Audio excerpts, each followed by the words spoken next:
Thank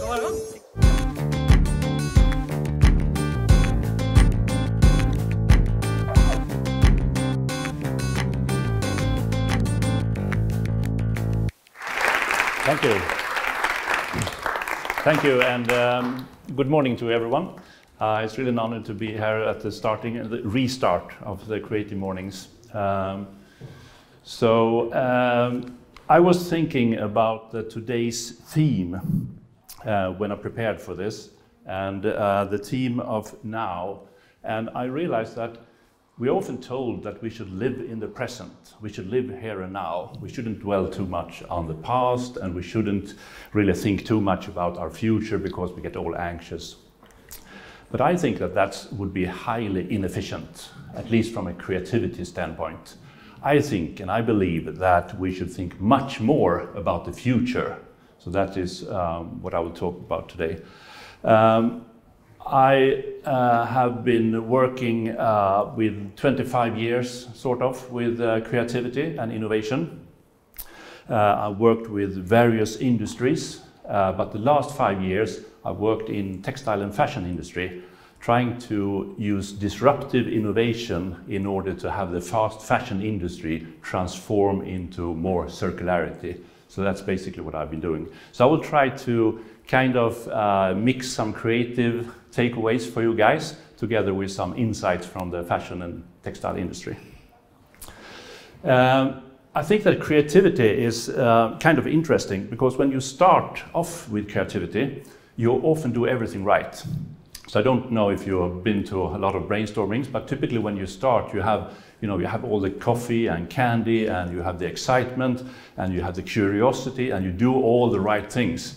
And the result is splendid. It's a very good result often from the start.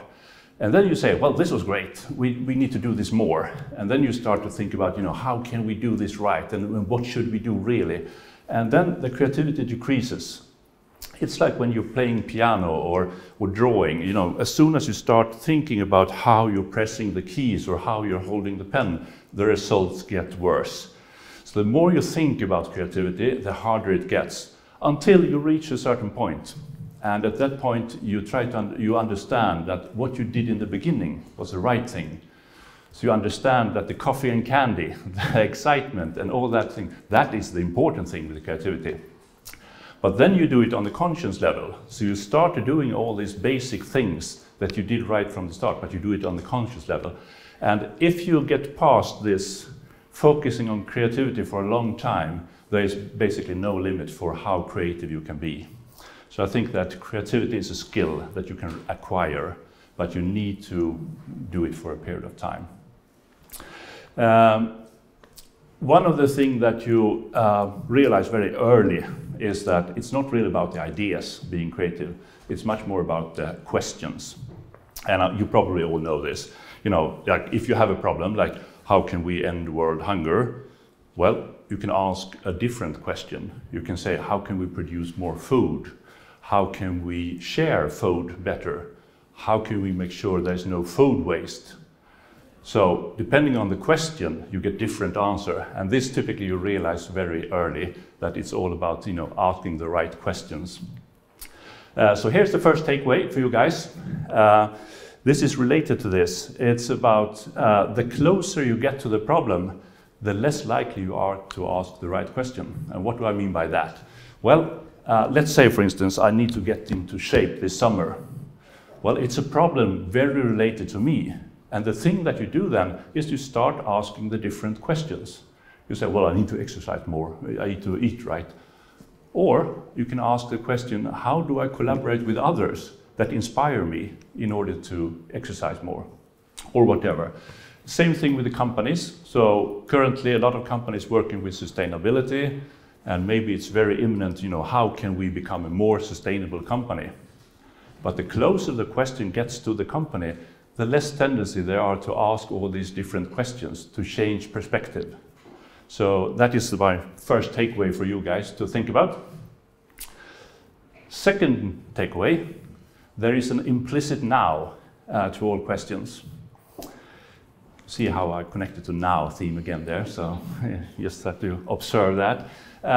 Well, if you say, for instance, how can we become more sustainable as a company now?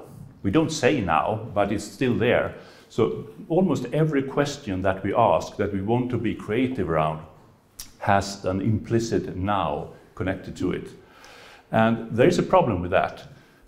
It's because you also see all the problems, all the systems that exist now. So the fact that you move yourself or the question into the future releases you from the current system that you have today. So how can we become more sustainable in 10 years? How can I get into shape in 10 years? Then I don't have to bother with all the current system, and it's easier to become creative. So when it comes to sustainability, everyone is talking about the 2030, and my mind is occupied with, then what? What do we do 2030? So let's say we reach the goals of sustainability by 2030. How do we become climate positive after that? That's a more interesting question, I think, to ask already now.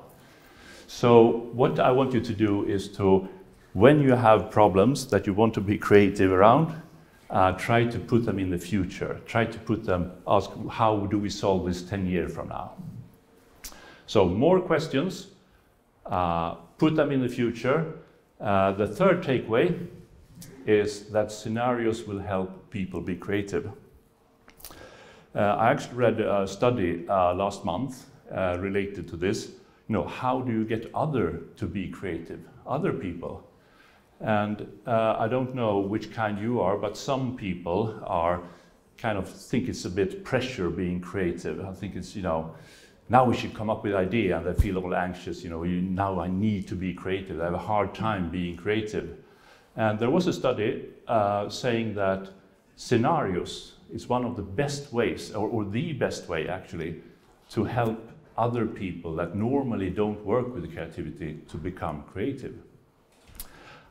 I'll show you some scenarios in a second, but before that I will talk a little bit about the fashion industry. So a question to you. A t-shirt, 1,500 crowns for a t-shirt, is that a fair price?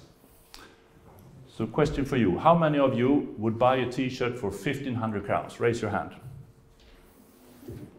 Yeah, you got some rich people in here, I think.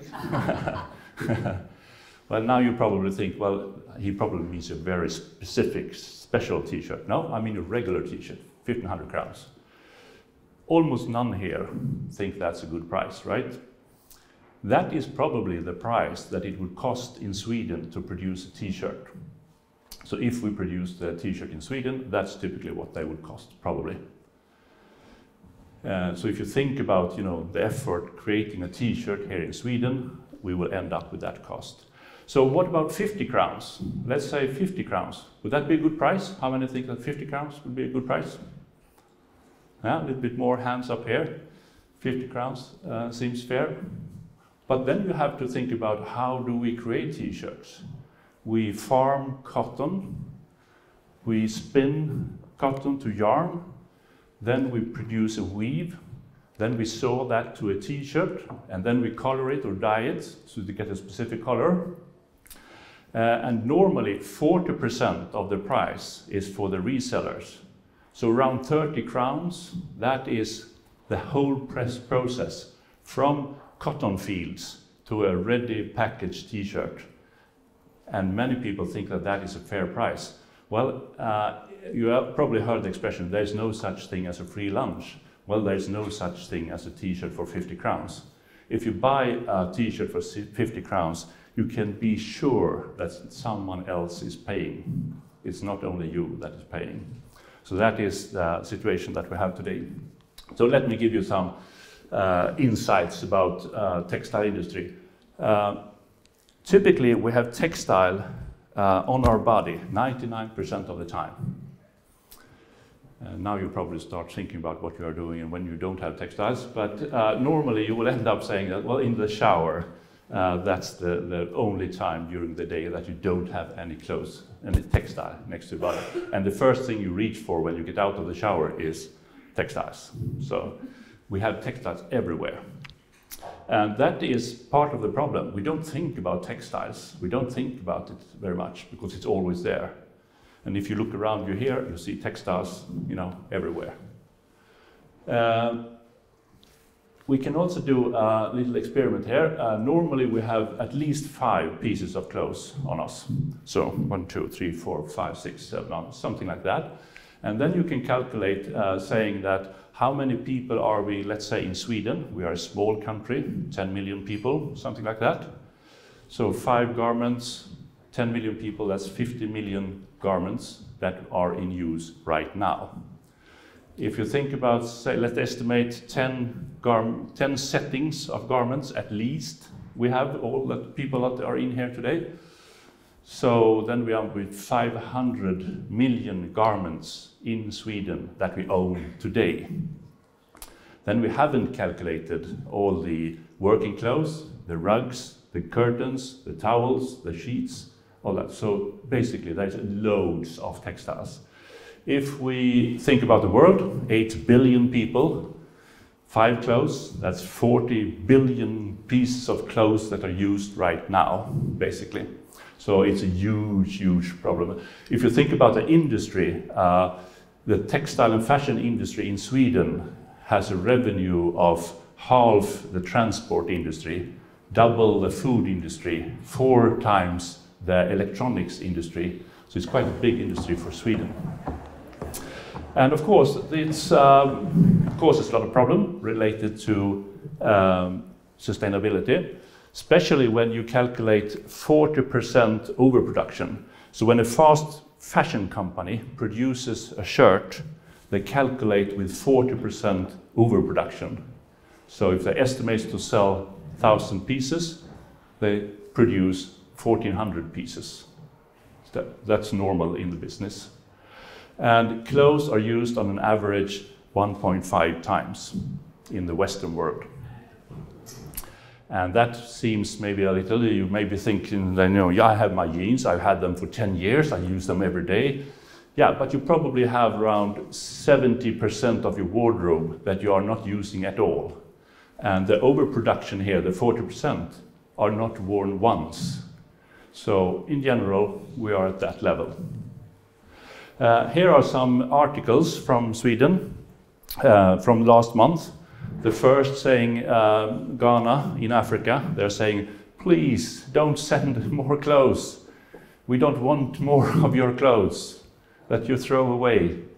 At the same time, we had another article with Shine promoting ultra-fast fashion. If you know what fast fashion is, well, ultra-fast fashion is using influencers and TikTok and hopefully get everyone to change clothes several times a day. So when you put these two together, you got to be thinking, right? What are we doing? And this is why we need that transformation and the creativity. So some other facts, I should not dwell too much on this, but normally we say that in Sweden we are very good at recycle, and actually I will argue that we are the best on recycling. But when it comes to textile, that doesn't help. 1% of the textiles maximum you can actually recycle to become new textiles. So basically you can't really recycle textiles now. We probably will soon, but now we cannot. So none of the textiles basically that you wear and you give away will be recycled at all. 50% of the impact on the environment comes from once you have the textile. So the dyeing and the transport is the most polluting parts. And they exist even if you recycle textile. So it's becoming a big problem. And also, when you give away your clothes, you typically think that they will be in use somewhere. Well, some news for you, 20% might be in use. So of all the clothes that you give away to other people or to collecting or whatever you do, about 20% will be used or reused somewhere. The rest will be energy recycled, if you know what that is. Okay? And we're not very good at recycling in general. There was a recent report from Resource that showed that 3.4% circularity exists in Sweden. That's not completely true, because we do recycle a lot more. This is not only the textile industry, that is in general. But 3.4% is the amount that we can verify.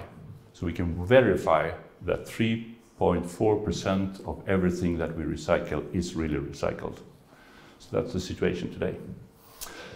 Another small insight here, the last one before we go back to creativity. Materials. You see here that the green bar here represents cotton, and that hasn't grown. You know, we are more people in the world, but still the level of cotton produced is the same. That has been the last 40 years. And the only reason for that is that there is not enough earth to grow more cotton. So we have already hit the limit way back. We cannot grow more cotton. So when we get more people in the world, where do all the textile come from? Everyone uses 5 garments. Well, it's polyester, and polyester is oil. So that's where the increase in garments come from. Okay, so based on this, we think that scenarios is very good to get people going. So we created some scenarios in Science Park Borås. And one thing, this is actually, we started working on 5 years ago. We started thinking, saying, you know, you could probably stop buying clothes for a year and it wouldn't be a problem. So what if people did that? So we did an experiment. We got these 10 lovely women to, which consider themselves to be shopaholics. And we got them to sign a contract to not buy any new garments in 6 months. So they decided to go for that. And the important thing here, we said that they are not allowed to buy any new garments. They were allowed to buy services like repair, remake, refresh services, but not any new garments.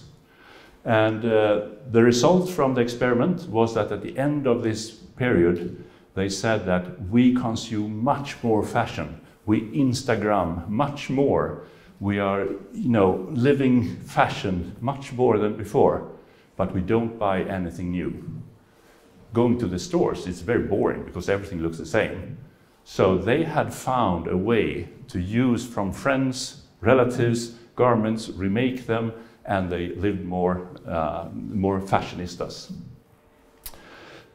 So interesting enough, we also invited the companies, the fast fashion companies, to talk to these guys, because we said, well, here's your future customers, to get that mix and try to understand, you know, how can we solve it, how can we work with this.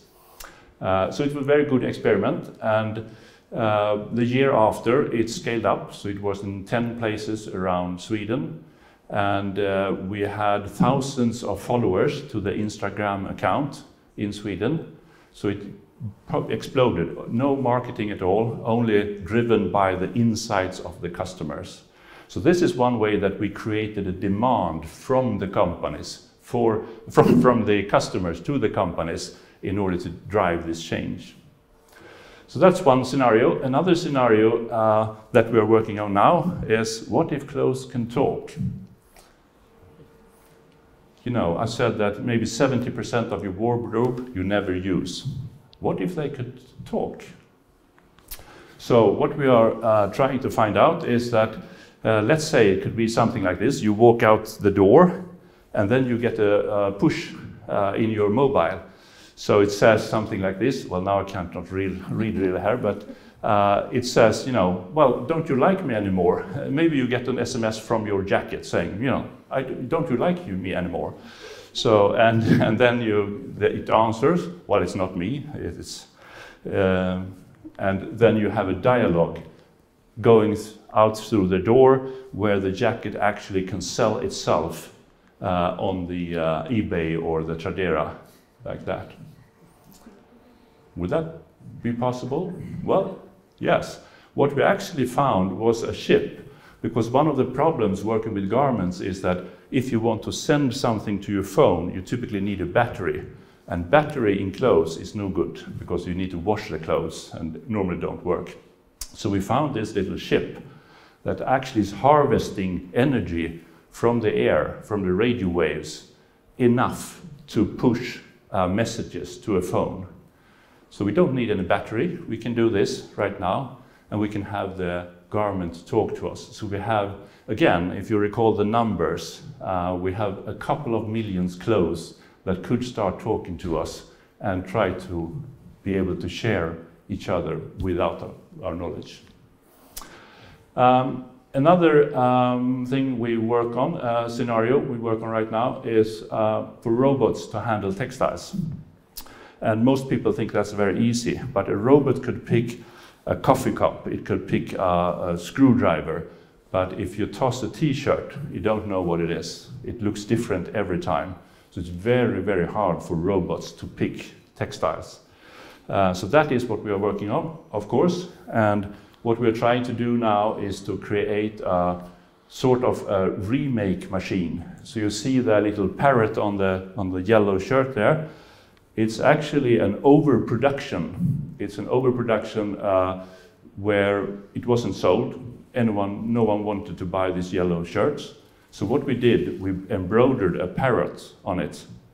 And after we did that small design change, all the yellow shirts were sold online at full price. I think it was 300 shirts within 3 weeks.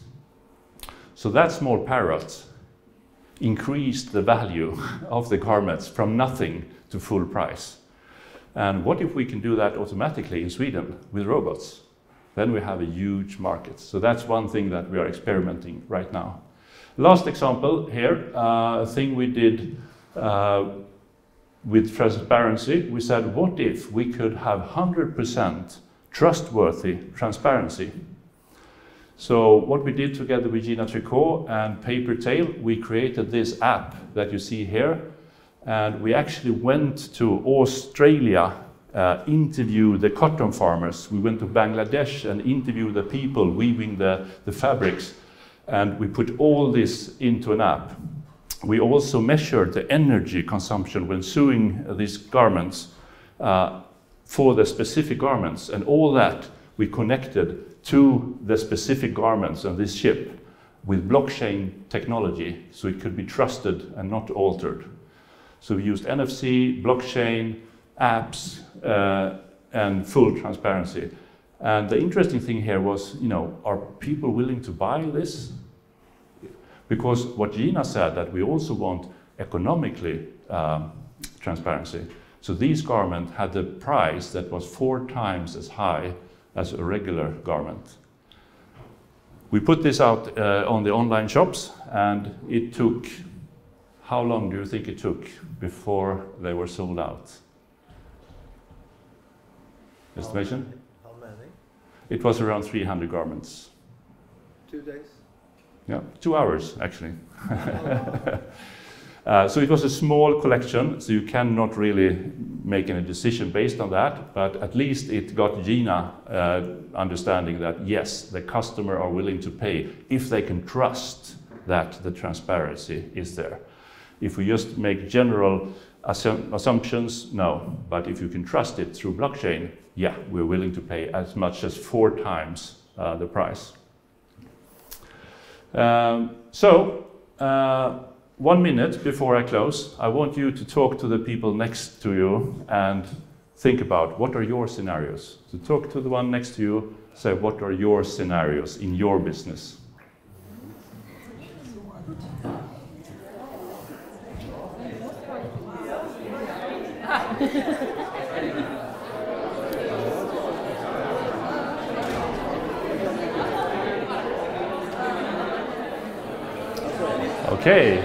Okay, good. So if you want your colleagues to make it easy for them to be creative, you have to come up with some scenarios. If you don't come up with any scenarios, you can join us at Science Park Borås and think about our scenarios if you like. The thing is that what you also need to do when you have these scenarios, when you have created this and have the ideas, you can really bring the future to now. And you see how I ended with now there, right? So, well, thank you everyone for listening to me, and have a nice Friday.